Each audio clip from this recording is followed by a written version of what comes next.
నమస్తే, welcome to Telangana capital news.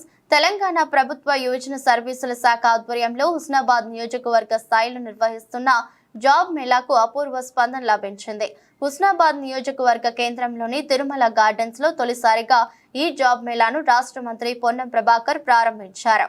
ఈ సందర్భంగా మాట్లాడుతూ జాబ్ మేళా కార్యక్రమంలో నియోజకవర్గంలో 0 నుండి పీజీ వరకు చదివిన వారికి ఉద్యోగ అవకాశాలు పొందే విధంగా మేళా నిర్వహిస్తున్నామన్నారు. మన రాష్ట్రంలోనే కాకుండా విదేశాల్లో కూడా చాలా అవకాశాలు ఉన్నాయని, ఎంపిక చేయబడిన యువతకు అన్ని రకాల విభాగాల్లో శిక్షణ ఇచ్చి ఉద్యోగాలు ఇవ్వడం జరుగుతుందన్నారు. మేళాకు వచ్చిన నిరుద్యోగ యువతీ యువకులకు అన్ని రకాల వసతి సౌకర్యాలతో పాటు భోజనం వసతి సౌకర్యాలు కల్పించామని, అనంతరం వివిధ కంపెనీల్లో ఎంపికైన వారికి మంత్రి పొన్నం ప్రభాకర్ నియామక పత్రాలు అందజేశారు.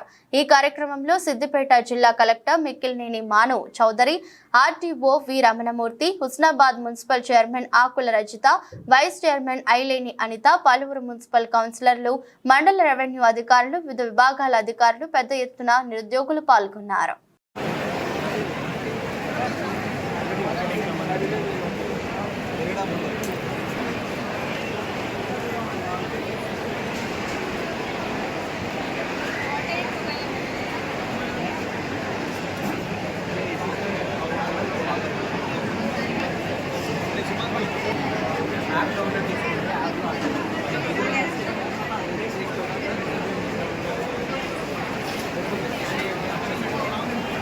टेक्निकल इवनिंग है